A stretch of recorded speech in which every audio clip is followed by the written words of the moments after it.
Gure ustez, lanbidek ez du erantzuten gizartean dagoen errealitateari. Hau da, langabetuek dituzten beharrak ez direla asetzen lanbideren politiken ondorioz. Eta guk, datu batzuk edo arrazoi batzuk ematen ditugu. Lehenengoa da, organizatiboki kaos bat dela. Prentsan egunero argitaratzen ari dena ikustea besterik ez dago. Renta garantiaz de ingresos delakoa kudeatzea erabaki zutenean, gugia esan genuen ez dela horrekin ados, eta gertatzen ari denak arrazoia ematen dugu.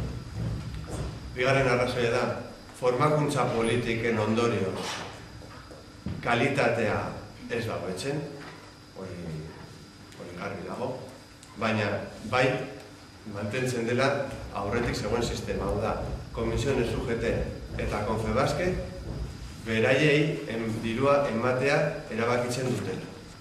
Eta ajuste garaian murrizten ez den partida bada, hauek zuzenan jasotzen duten dirua beraiek erabakita formakuntzarako. Eta hori, noski, formakuntzaren kalitatearen kantera. Eta gauza bera esan daiteke,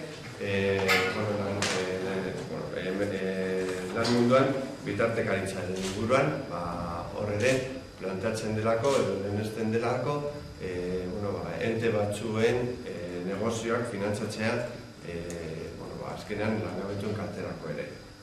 Beraz, orain dela urte bete esan genuen ez geundela ados transferentzia horrekin, baina orain esan behar duguna da, espero genuen, baino okerrago egiten ari dela Eusko Jaurlaritza enplegu politiken inguruan.